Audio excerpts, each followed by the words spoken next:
একটা দেশের রাজনীতিতে তার পররাষ্ট্রনীতি মানে ফরেন পলিসি কিন্তু খুবই ইন্টারেস্টিং একটা ব্যাপার।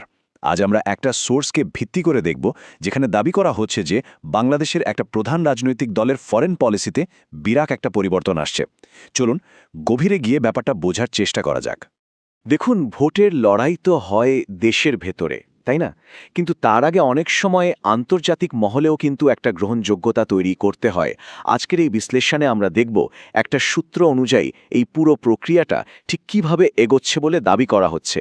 আচ্ছা, যে সোর্সটা আমরা দেখছি সেটা কিন্তু বেশ বড় একটা দাবি করছে। তাদের মতে বাংলাদেশের প্রধান বিরোধী দল বিএনপি তাদের আন্তর্জাতিক সম্পর্কের ক্ষেত্রে একটা মৌলিক পরিবর্তন আনছে, মানে একটা ফান্ডামেন্টাল পিভট করছে। আন্তর্জাতিক সম্পর্কের দৃষ্টিকোণ থেকে যদি আমরা দেখি, তাহলে এটা কিন্তু শুধু দেশের ভেতরের পলিটিক্স না, এটা হতে পারে ভূ রাজনৈতিক বা জিওপলিটিক্যাল খেলার মাঠে নিজেদের অবস্থান আরও শক্ত করার একটা বড়সড় কৌশলগত চাল। এই যে একটা পরিবর্তনের কথা বলা হচ্ছে, এটা ঠিকঠাক বুঝতে হলে আমাদের আগে দেখতে হবে ঠিক কোন আদর্শ বা আইডিওলজির ওপর ভিত্তি করে দলটার পররাষ্ট্রনীতি চলে। অন্তত সোর্সটা তাই বলছে। সূত্র অনুযায়ী এই একটা কথাই নাকি দলটার ডিপ্লোম্যাটিক ফিলসফির একেবারে মূল ভিত্তি। মানে পরিষ্কার বার্তাটা হলো অংশীদারিত্ব চাই, কিন্তু অধীনতা নয়। সার্বভৌমত্বের জায়গাটা এখানে খুব গুরুত্বপূর্ণ। এই জিনিসটা কিন্তু খুব সুন্দরভাবে মূল পার্থক্যটা দেখিয়ে দিচ্ছে। একদিকে সমানে সমান পার্টনারশিপ, আর অন্যদিকে এমন একটা সম্পর্ক যেখানে একজন হয়ে ওঠে প্রভু বা একটা ডমিনেন্ট পাওয়ার। আধুনিক কূটনীতিতে এই আত্মমর্যাদার জায়গাটা কিন্তু খুব বড় একটা বিষয়। আচ্ছা, এবার আসা যাক সোর্সের একেবারে মূল দাবিতে। আর সেটা হলো, একটা সময় যাকে আঞ্চলিক প্রতিদ্বন্দ্বী হিসেবে দেখা হতো, সেই ভারতের দিকেই নাকি এখন একটা নাটকীয় এবং কৌশলগতভাবে গুরুত্বপূর্ণ মোড় নেওয়া হচ্ছে। তো এই দাবির পেছনে যুক্তি কি? সোর্সটা কিন্তু বেশ কয়েকটা ডিপ্লোম্যাটিক সিগন্যালের কথা বলছে। এর মধ্যে একটা হলো high level back channel diplomacy, মানে পর্দার আড়ালে যে আলোচনাগুলো হয়, যেগুলো সাধারণত খুব সংবেদনশীল বা সেন্সিটিভ বিষয়ে হয়ে থাকে, সেরকম কিছু। সূত্রটি একটা ধারাবাহিক ঘটনার বর্ণনা দিচ্ছে।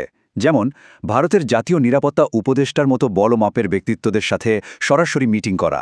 আবার অন্যদিকে ওভারসিজ ফ্রেন্ডস অফ বিজেপির মতো প্রবাসী গ্রুপগুলোর সাথেও যোগাযোগ স্থাপন করা। সোর্স অন্তত এমনটাই দাবি করছে। এখানে ভাষাটা কিন্তু খেয়াল করার মতো। বলা হচ্ছে ভারতকে নাকি এখন দেখা হচ্ছে পথ প্রদর্শক আলো বা একটা গাইডিং লাইট হিসেবে। সূত্রটার দাবি এই শব্দগুলোই আসলে একটা নতুন এবং গভীর অংশীদারিত্বের ইচ্ছাকেই তুলে ধরছে। ভারতের দিকে এই যে একটা ঝোঁকের কথা বলা হচ্ছে, এটা কিন্তু বিচ্ছিন্ন কিছু নয়। সোর্সটা এটাকে একটা বড় গ্লোবাল খেলার অংশ হিসেবে দেখাচ্ছে, যেখানে আমেরিকা, চীন, ব্রিটেনের মতো দেশগুলোর সাথে সম্পর্কটাও জড়িয়ে আছে। এই টেবিলটা দেখলেই পুরো জটিল ব্যাপারটা বেশ সহজে বোঝা যায়। সোর্স অনুযায়ী বিভিন্ন বড় শক্তির সাথে কেমন সম্পর্ক রাখার চেষ্টা চলছে তার একটা ছবি এখানে দেওয়া হয়েছে। দেখা যাচ্ছে প্রত্যেকটা দেশের ক্ষেত্রে একটা আলাদা অ্যাপ্রোচ নেওয়ার চেষ্টা করা হচ্ছে। বেশ একটা ভারসাম্য রাখার খেলা, তাই না? তাহলে প্রশ্ন আসেই, এত সব কূটনীতিক দৌড়ঝাঁপের আসল উদ্দেশ্যটা কি? এইখানে এসে সোর্সটা খুব ইন্টারেস্টিং একটা কনসেপ্ট সামনে আনছে। কনসেপ্টটা হলো প্রি-লেজিটিমাইজেশন, মানে ক্ষমতায় আসার আগেই আন্তর্জাতিক মহলের কাছ থেকে একটা স্বীকৃতি বা সাপোর্ট আদায় করে নেয়া। মূল যুক্তিটা হলো এই পুরো ফরেন পলিসির চেষ্টাই আসলে সেই লক্ষ্যেই করা হচ্ছে, যাতে ভবিষ্যতে যদি তারা সরকার গঠন করে তখন আন্তর্জাতিক শক্তিগুলো যেন সহজেই তাদের মেনে নেয়। শেষ পর্যন্ত এই পুরো আলোচনাটা আমাদের একটা বড় প্রশ্নের সামনে এনে দাঁড় করায়। আচ্ছা, ডিপ্লোমেসির জগতে একটা দলের ফরেন পলিসি আর দেশের ভেতরে ক্ষমতা পাওয়ার আকাঙ্ক্ষা, এই দুটোকে কি আদৌ আলাদা করে দেখা সম্ভব?